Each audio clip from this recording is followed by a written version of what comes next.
Welcome back to the workshop for another rusty production. Today we're going to try putting a hardy hole into our anvil.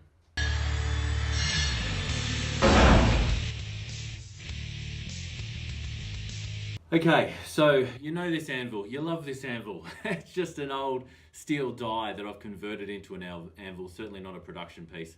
But it is working really well. So for those who haven't seen it before, it was a nice square piece, had these holes in here. I punched one out, well, I didn't punch one out, cut one out and created this fuller edge, which has been really useful. I then took another piece of steel and created this horn, and after 3 attempts, and you can check out old videos to find the attempts, I actually got it welded on nice and tight, so that's not going anywhere, and I've left all that crap and grunk on there just because it looks awesome, I reckon. Anyway, beastie little anvil, love it. But today we're going to try and put a hardy hole on. So I've got this second piece of steel, which is probably almost as heavy as this one is, and I'm going to look to actually attach it onto the back here. Clearly too wide right now. I'm going to cut it down through there. I've got a dent in the top there. I was thinking maybe I could cut the hole out from there, but I'm not going to. I'm actually going to cut it out of the cleaner side. And I'm going to, I think at the end, so it'll come out like that, down again, and on a diagonal, I'll try and get it to come back. And I'll cut like a 2 centimeter hole out. Now, why 2 centimeters? All the research I've done says that different anvils have different size hardy holes, and because you're a blacksmith, you should be able to change whatever tool you're using to actually customize for the anvil you're working with. This sort of stock here, this tubing, is 2 centimeters, which is like just more than 3/4 of an inch. And this I can use as a base for a hardy hole for for a hardy tool in all sorts of different ways. So I'm looking to do it slightly bigger than that, so it fits fairly snugly. But that's the size that I'm actually basing it on, this one here, because I've got heaps of this sort of stock. So I'm gonna drill some holes out, get cutting with the angle grinder before we get welding. So I'll make all that happen, and I'll come back maybe halfway through and we'll have a chat.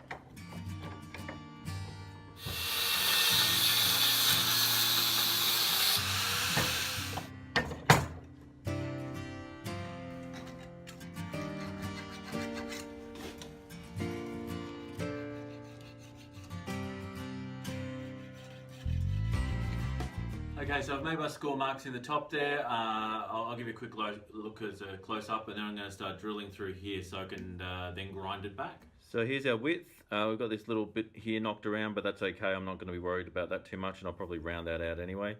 And here, if you can just see it, is the square where our hardy hole is going to be cut out. And I've got to make that go all the way through.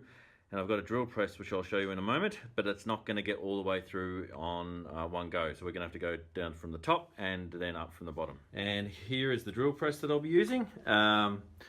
This was one I picked up from my father. He's given it to me on loan, sort of semi-permanent loan until I get myself another one. So this will be amazing. I'll use this, and we'll be able to drill quite cleanly into that metal.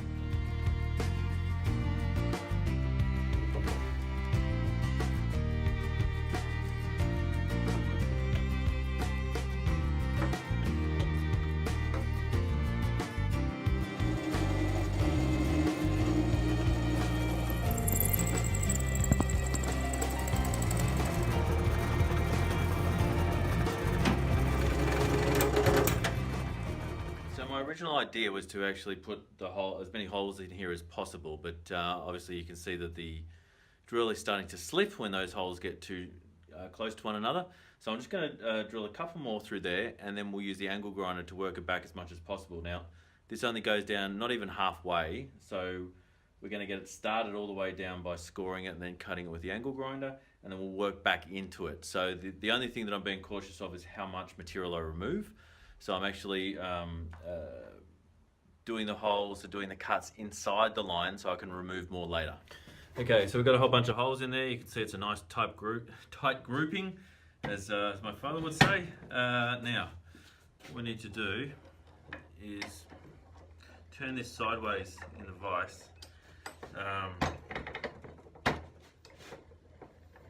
And make sure we've got a nice square line along the bottom. So I'm just get a block of wood to set this up a little higher.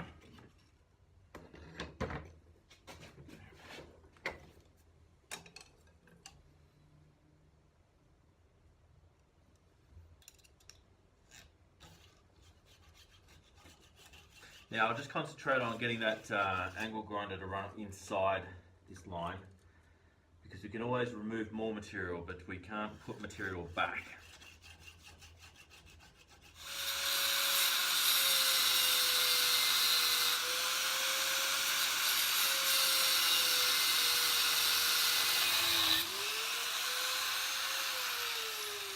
So this is where we are. We've got our 2 score lines through there. I'm going to cut deeper into those spaces to see if I can actually then chisel out this chunk through here, because the holes go back a far way into this piece here. So we can go down to about there and remove that, and then we can start working back across. And then what I'll do is I'll put it back into the drill press, and we'll go back in from the bottom. But there's going to be a gap in the center here, which I'm just going to have to work out with either the grinder or maybe even the Dremel.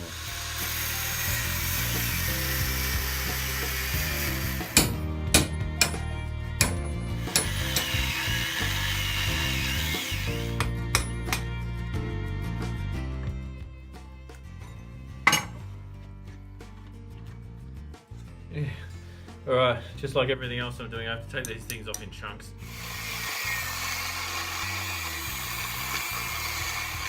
Actually, this is a good time to put this apron on. I don't tend to wear it because it gets hot under here, but I'd rather have that than put holes in all my tops.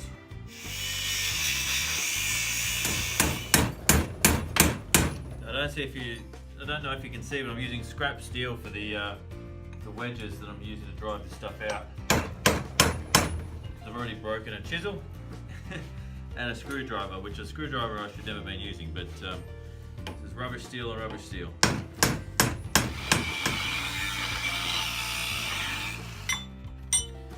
Another chunk. This is going very slowly, but that is the nature of these large chunks of die metal. Alright, so I'm just going to quickly bring you over and show you. So this is where we're at. You see we're making a fair mess, but we are cutting through it. I've got to get down to where those other holes are down here in the bottom there. I might actually use a grinding disc rather than cutting, because I'm going to start messing up the edge here. But I'll start grinding back into that, back and forth, back and forth, back and forth. Just take my time and get it down to the depth that I'm after. But we're definitely on the right track. It's just taking some time. But if we go over here, this grinder here, or this stone, is exactly the right width that I need to actually, if I wanted to put it inside here. So I'm going to actually do that. I'm going to bring it over to here, see if I can actually grind some off using this wheel over here, and see if that speeds up the process at all.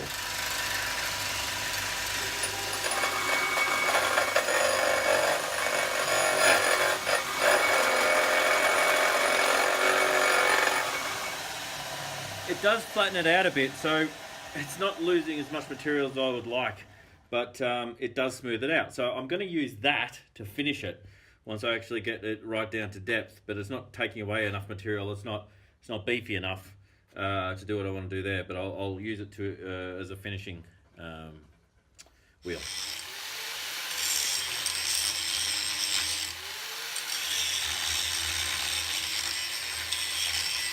Alright, so you can see we're getting pretty close there.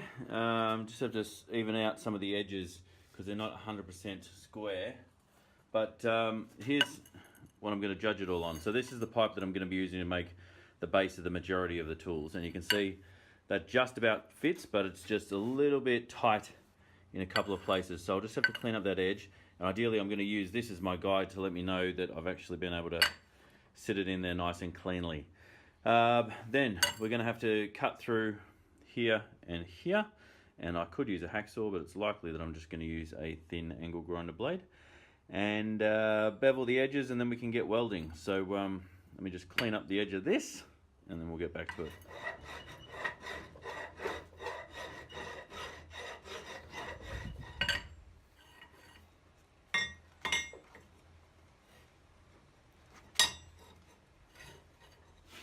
Alright, the metal's pretty hot.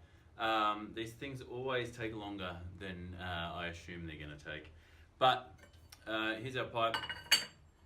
It fits nicely through there, and I would probably taper just the end of it slightly just to make it easier to actually sit inside the hole when I'm pushing it through. And there's a slight bit of wiggle room, so there's a lot that I can do around that, but I'm actually pretty happy with it. I think most hardy holes are a little bit that way. We can always fatten out the end if we need to make it fit snugly, but yeah, I'm happy. So next is to cut these. I'm going to have to get some more blades to do that with, or I could use a hacksaw, but that sounds like an absolute nightmare to try and hacksaw this thing through. But yeah, I put the anvil on top. In fact, I might be able to show you. You can see, there you go, slides in and out fairly easily. Okay, so it's a different day. I've had to go and get some more discs so that I can cut into this piece of metal, and this could be a bit of a mission. So let me show you.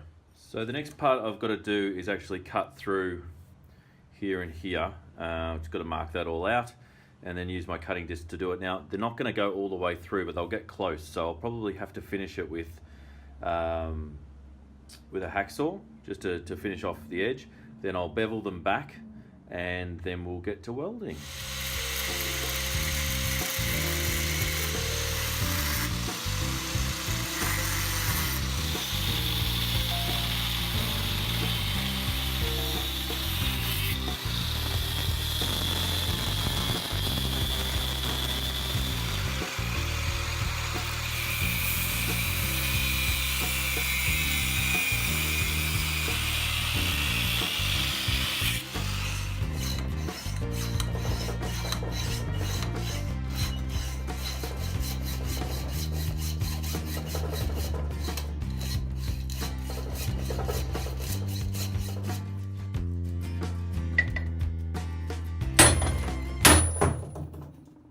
Well, that's one way to do it.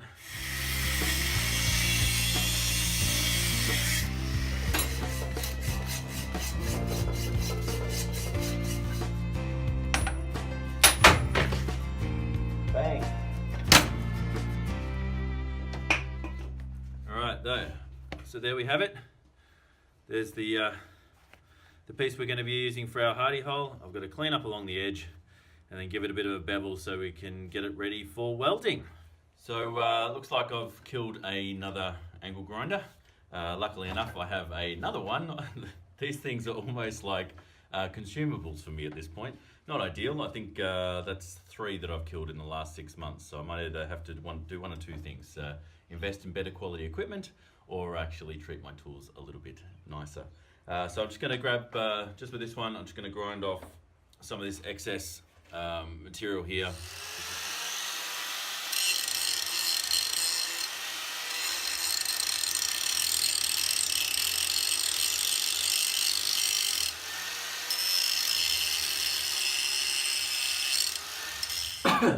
So I'm just going to quickly show you where I'm at. There's the anvil, or anvil shaped object, and here's our new piece that we're going to be attaching. So there's a bit of it's a bit messy on this side, so I'm going to be using this side.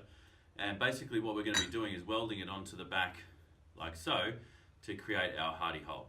So it's quite heavy. I'm going to be needing to do a decent weld job to actually get it on there, which means I'm going to have to heat both of those pieces up, same way as I did with this. So we'll do that with the forge before I start welding. And I could just go straight and do it now, but I've got to do 2 other things. One is I'm going to reduce a bit of the material on the bottom here and take it off on a bit of an angle, just so that it's not so weighted in a way that it's going to pull away from the existing anvil. And I've also got to bevel these edges so that I can actually get the weld right in there and get it to completely seal together. So that's my next steps. Bevel out the bottom there, and then I'm going to get it also beveled in the edges to do my final weld.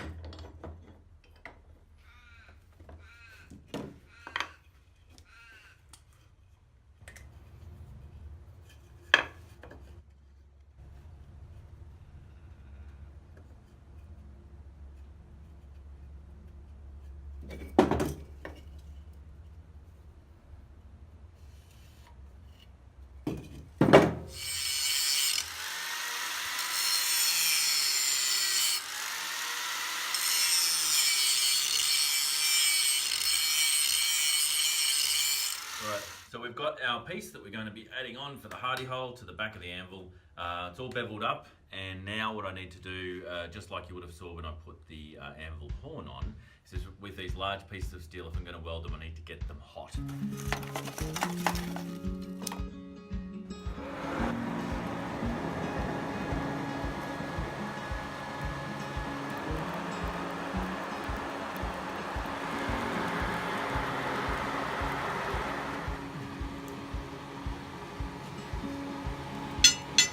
So while that's cooking, I'll get the welder ready.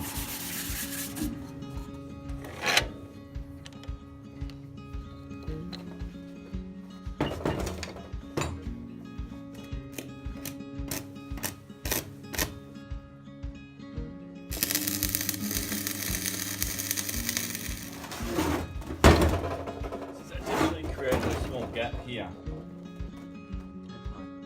Close that gap.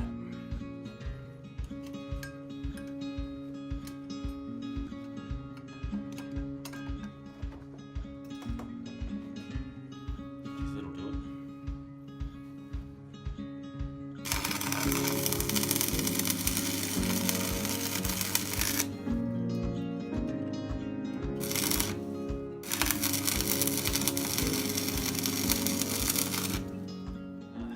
So what was happening there is that the weld on the bottom had actually started to push the metal out that way, so I had to like clamp it as tight as I could, and I don't have the right clamp for it. So I could get these pieces in. I can't see any daylight through the center, which is what I'm after. Now I've got to clean these up a little bit, finish off on the sides, and then we'll go through and do another pass just to finish it off. But it looks like it's holding, and it looks like it's welding correctly.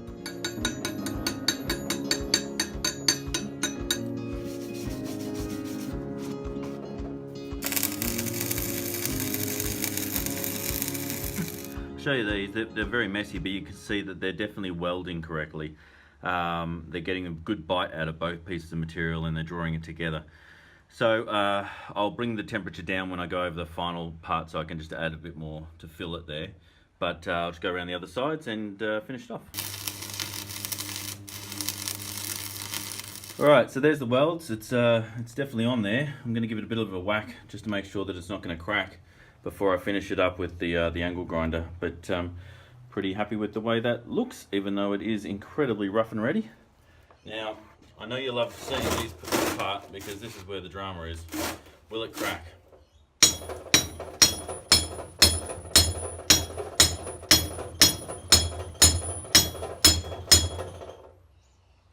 That is on there, and I'm pretty happy too, because that's without anything. I'm not going to use this edge to actually just put stock across. I'm going to be using a plate with the majority of it, so that I've actually got something sitting inside it. But yeah, that's as hard as I'm going to be ever hitting that, because over here, that's where the work's getting done. All right, time to grind it back, and we are done.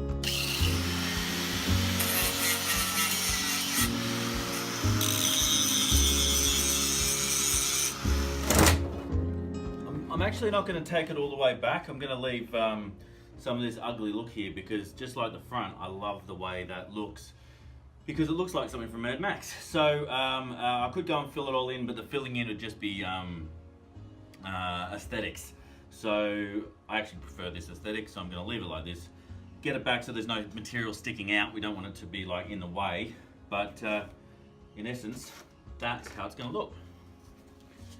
So there we have it. A very messy workbench and an anvil shaped object. Now I know a number of you are going to be absolutely going crazy about these weld lines, but I am leaving them there.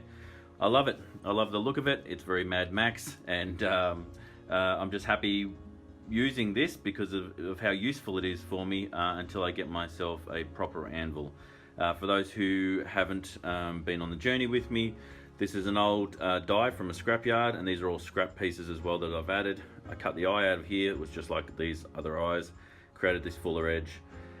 Another slug of steel that I shaped to a horn and welded on, and a third piece of steel that I've actually cut the eye out of and welded to create the hardy hole. So there's more time and resource hours and even broken tools in this than there probably would be to get myself a small professional anvil.